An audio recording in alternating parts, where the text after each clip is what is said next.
Friends, how we doing? I hope everybody's doing okay during this time of quarantine. I know it's not the most ideal situation, but hey, you get to spend a little bit more time with your family, and you are spending some more time at home, so you can cook some good meals. Tonight we are going to be making a ground beef ragu. For that, you're going to need 2 pounds of ground beef. I get my ground beef from Butcher Box because it is phenomenal. You can also mix it up. You could do ground beef, ground turkey, ground beef, and some Italian sausage. There's a lot of different ways you can do it, but tonight we're just gonna do ground beef. You're also gonna need 2 stalks of celery, 2 carrots, or you could do a handful of these little baby carrots, tomatoes, 2 of them, parsley, a yellow onion, Parmesan cheese, and garlic. I'm also gonna be putting some spinach and mushrooms in it. It's not necessarily traditional, but it's gonna add some color and some flavor. I like it.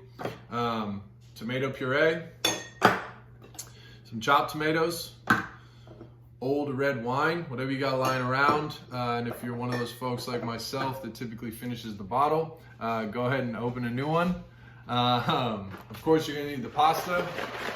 I prefer rotini. The little swirls are really good about holding the meat sauce while you're eating it. Salt, pepper, red chili flakes, garlic salt, celery seed, thyme, and Italian seasoning, and of course, olive oil. I'm also gonna do a side of polenta. I really like polenta. I know it's not the healthiest thing, and pasta in itself is not the healthiest dish, but I didn't say this was a healthy meal. And you're in quarantine, so, live a little. Anyway, that's it on the ingredients, and let's start cooking.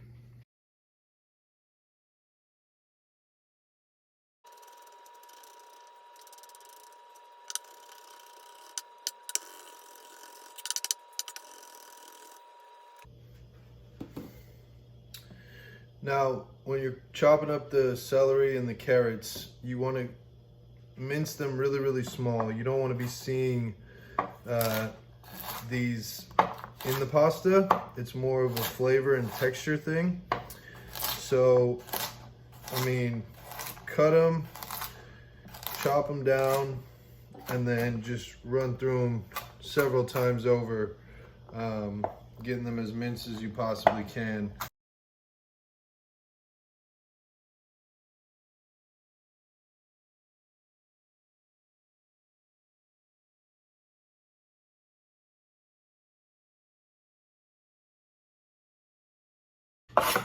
So for those of you that never cut an onion before, I like to cut the ends off, peel this outer layer.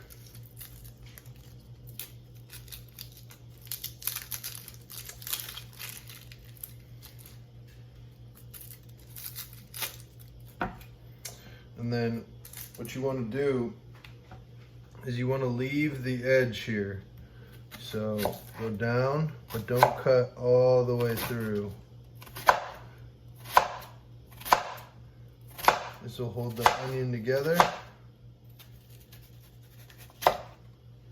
And then I like to take it, run a couple through, and again, not all the way through. There you go. And then now, this is how you get your dice.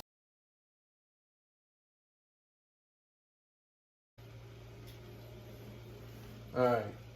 Get your pan nice and hot. Plenty of olive oil. We're gonna go garlic first.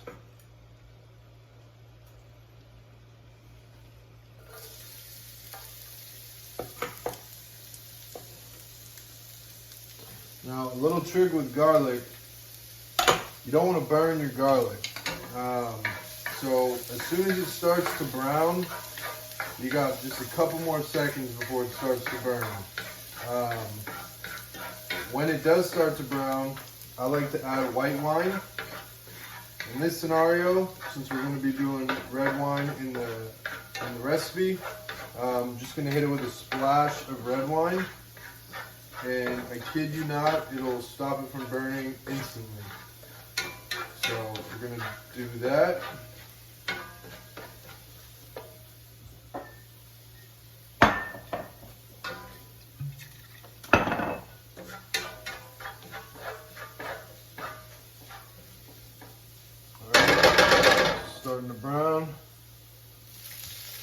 splash in there. We're going to want to add our onions.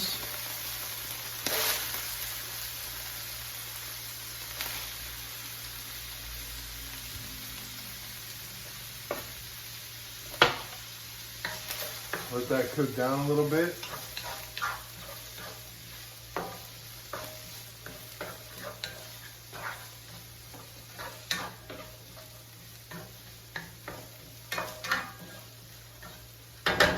Well, that's cooking. Got our water over here boiling. Get some olive oil in there.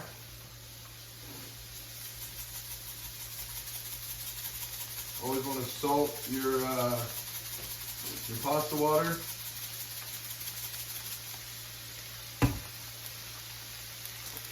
And then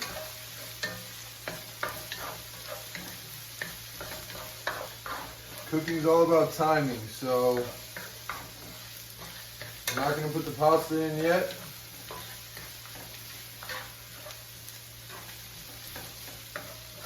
But we are going to start our pan for our polenta.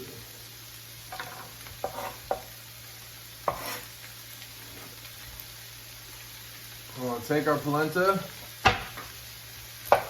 cut it up, olive oil.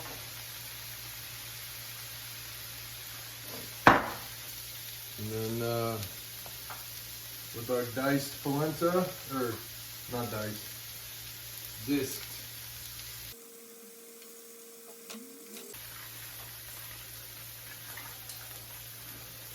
Pepper on the polenta, a little salt.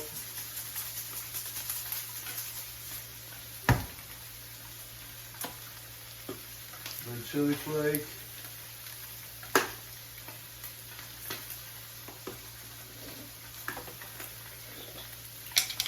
All-purpose seasoning.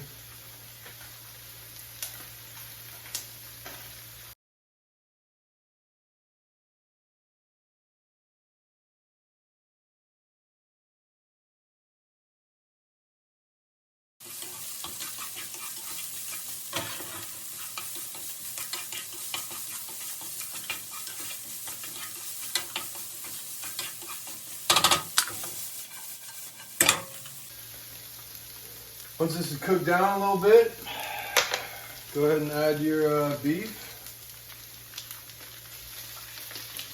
and or other meats if you're going to be mixing it up.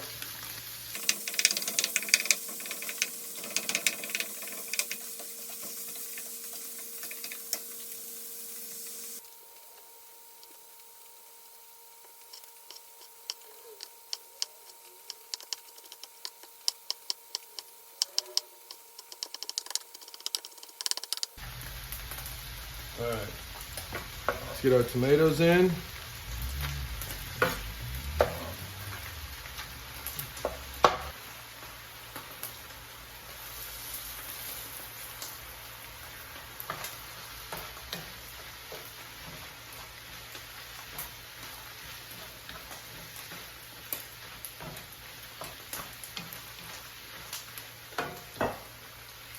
Put your wine.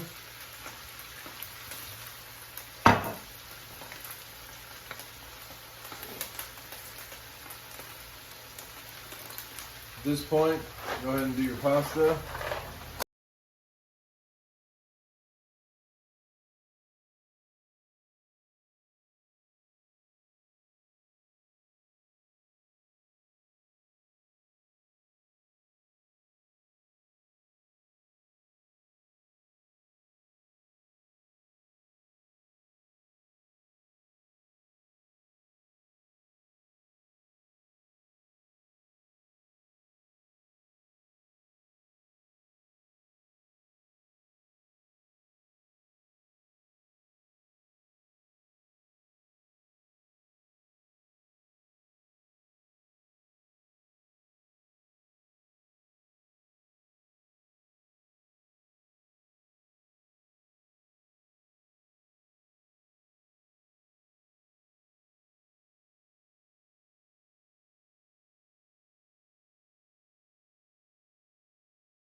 once these things crisp up, they're gonna break a little bit. It's just cornmeal. Go ahead and plate them, and then we're gonna use this burner for the spinach. Now, spinach is very, very watery. Creates a lot of moisture when you cook it. So what I like to do is cook it separate from the pasta. Just get a little separate pan, put a little olive oil in there, and just cook some of this spinach down. All right, once the spinach is cooked down a little bit, go ahead and add it to the pasta. About a time, give it a little color, and we're just about ready to serve this.